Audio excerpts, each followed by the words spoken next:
OK, now reform, have a new sheriff in town.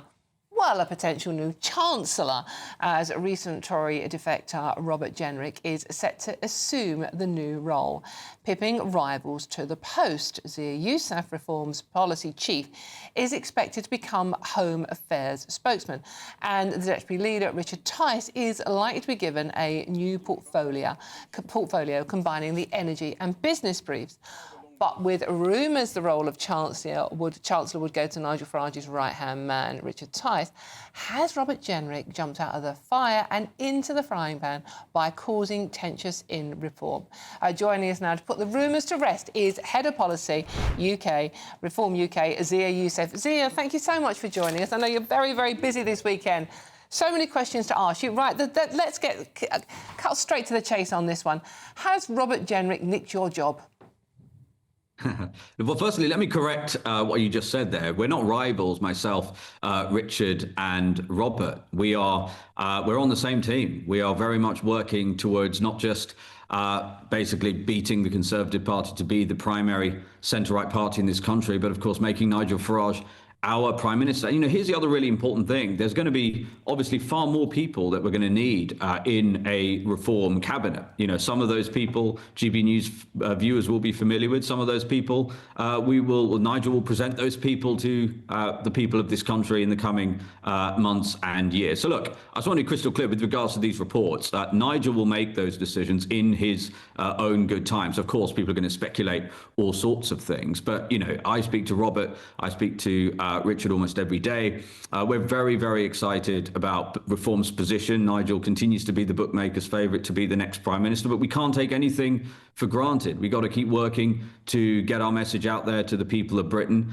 and work really hard, because a lot of people, millions of people, are relying on Reform, on Nigel, on all of us really, to not just win the next general election, but also to do them proud. So a lot of this stuff about rivalry and tensions, I can just tell you, this is very Tory-coded stuff. I'm actually quite enjoying, I'll be honest, it's an interesting feeling seeing Robert Jenrick go after the Tories, and for me to no longer necessarily always be at the vanguard of that battle. I'm quite enjoying it.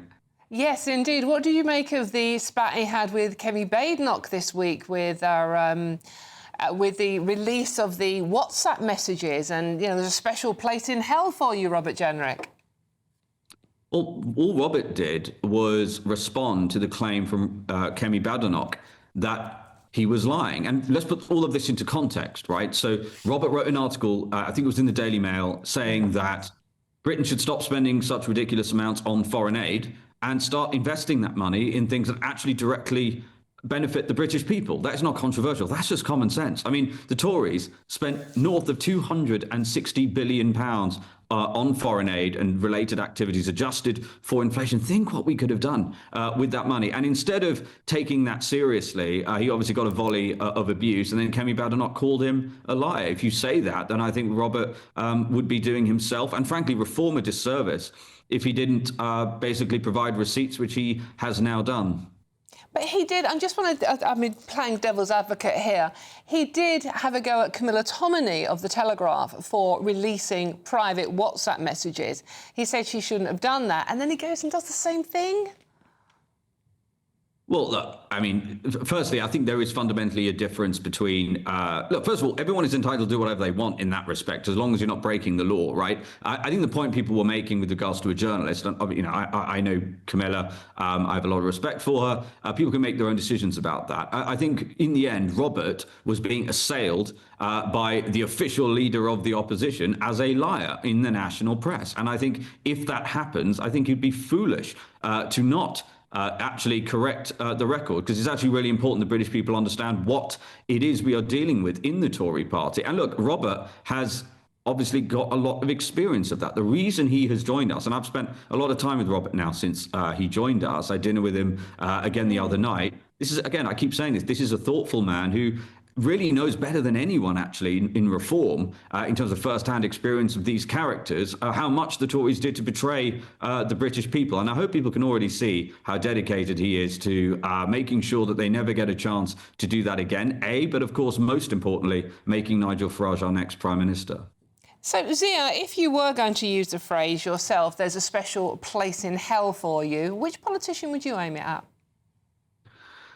Even I, given the extremely diplomatic sort of person that I am, as you know, I wouldn't necessarily use such language. Look, I want to make the point here, though, that all of these comments were in response to Robert Jenrick having the temerity to say, actually spending tens of billions of pounds a year of British taxpayers' money on virtue signalling projects abroad is not in British people's interest. Let me give you an example in terms of just one example on how morally repugnant foreign aid is currently in this country. So Welsh 15-year-olds currently underperform Turkish 15-year-olds in the global PISA rankings, right? The global education rankings. And in fact, Welsh 15-year-olds, tragically, actually perform lower than the OECD average. Let me say that again. Welsh 15-year-olds perform lower than the OECD average in the PISA rankings. That is unacceptable. It is shameful.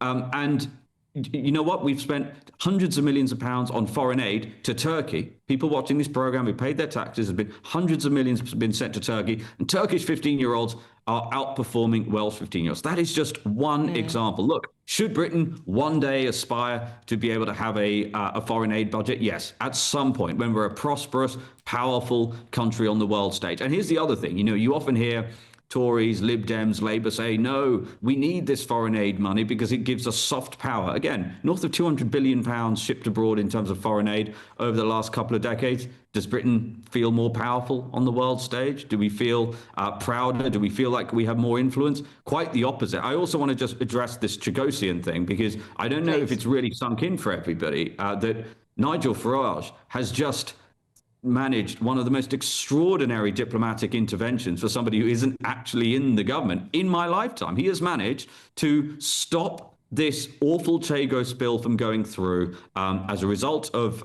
his dinner with Scott Bessent. And I'm just telling you what's already in the reports from James Hill at The Spectator. He's managed to stop it. He's managed to stop the ceding a British sovereign territory for no valid reason whatsoever, and then, of course, paying billions of pounds to get it back. There are huge security issues, not just for Britain, but obviously for America. This is one of the most important Western military bases, right? One of the, it's used for really important stuff with submarines, long-range missiles. And so it really is critical. And obviously, Mauritius has very deep and close ties with China. We know there's lots of issues there with Labour already. So I think it's really important people take a pause for a moment and just really give Nigel the credit he deserves. As I said, I think it's the most extraordinary diplomatic intervention on behalf of the interests of the British people from someone who isn't actually in government. So imagine what he will be able to do, not just when he's in government, but when he's the Prime Minister of this country. You are a great salesman, Zia Yusuf. I have to give you that much. Do you think the Chagos deal has been kicked into touch completely, or it will come back, or...? Well, all we can do, I mean, listen, I would not assume that this has gone completely, right? We know Keir Starmer is desperate, as are many people inside the Labour Party, to cede that sovereign territory. I mean, your guest put it extremely eloquently. She used the word traitor, treacherous. I would use that word. There is no logical reason at all for a country like Britain to be ceding that sovereign territory and then leasing it back, especially when you have these huge security concerns in China looming in the background. So we cannot be complacent, but it is a great day, and we should take a moment to give Nigel credit for that. But we can't be complacent. We've got to continue to fight this. OK, we are running out of time, Zia. Just want to ask you quickly, what would be your ideal job in a shadow cabinet? Because, I mean, Reform are doing incredibly well in the polls. You are going to be forming a shadow cabinet at some point very soon by the time. Shadow Chancellor, you do fancy that one, do you?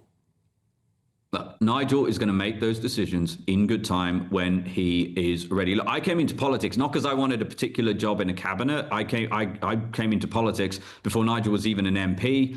Threw my weight behind him because I felt like it was mission critical to actually the history and the future of the United Kingdom that he becomes Prime Minister. If I'm fortunate enough to get a job from him, I'll take it with gratitude, and I'll do my best.